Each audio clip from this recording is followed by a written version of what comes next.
Waduh, itu bikin gaduh itu. Oleh sebab itu saya itu bikin banyak orang marah. Oleh sebab itu saya minta kepolisian itu segera menyelidiki itu.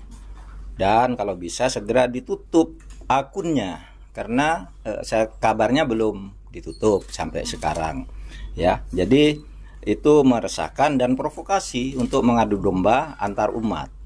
Saya ingatkan Undang-Undang Nomor 5 Tahun 69 yang diperbarui dari Undang-Undang PNPS Nomor 1 Tahun 65 yang dibuat oleh Bung Karno tentang penodaan agama. Itu mengancam hukuman tidak main-main, lebih dari 5 tahun hukumannya, yaitu barang siapa yang membuat penafsiran atau memprovokasi dengan penafsiran suatu agama yang keluar dari penafsiran pokoknya. Ajaran pokok di dalam Islam itu, Al-Quran itu ayatnya 6.666. Tidak boleh dikurangi berapa yang disuruh cabut, 3.000 atau 300 gitu. 300 misalnya.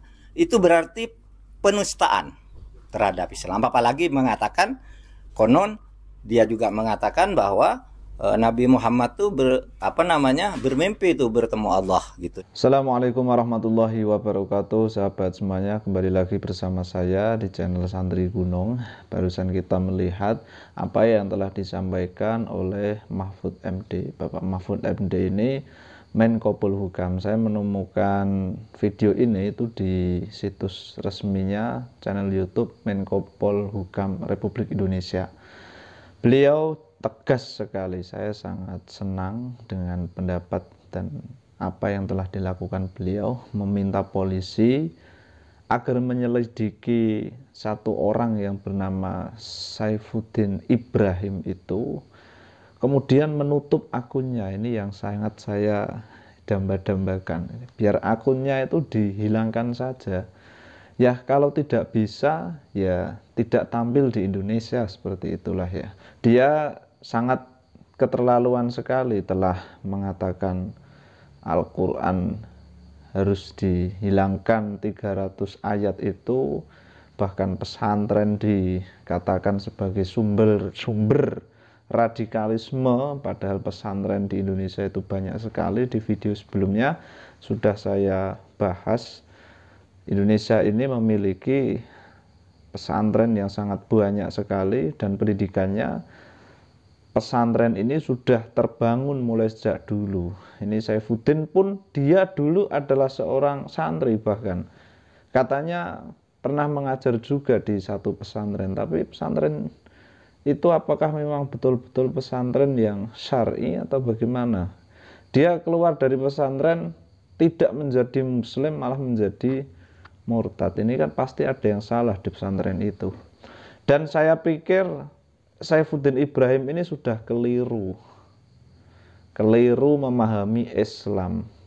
Dia tidak paham sebetulnya Islam itu bagaimana, sehingga dia mengatakan hal yang tidak-tidak, kayak menyigau dia ini ya, Saifuddin Ibrahim ini.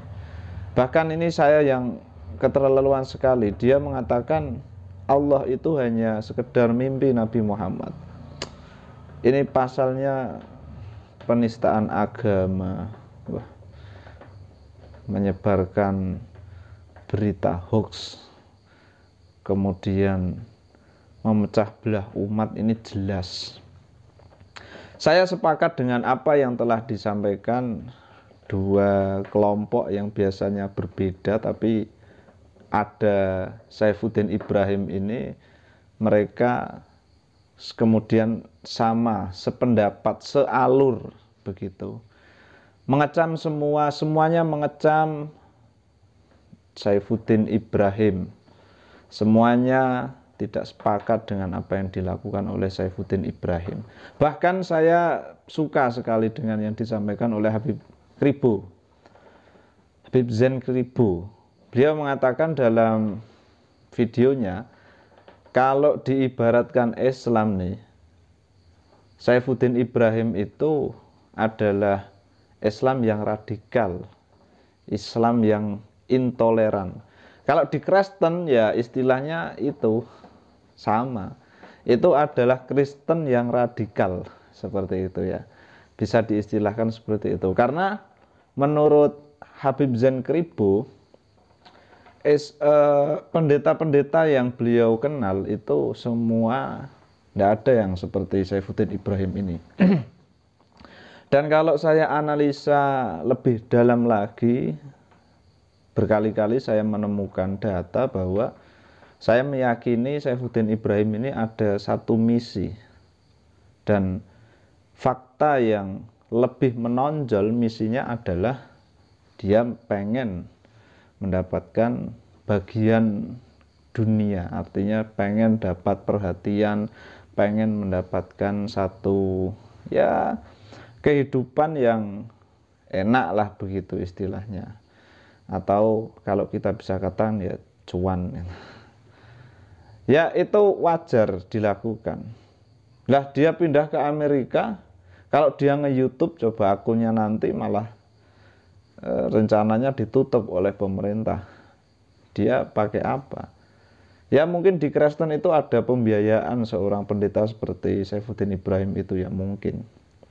Akan tetapi ketika membiayai satu orang saja yang modelnya seperti itu, ya apakah itu sesuatu yang wow, sesuatu yang hebat begitu?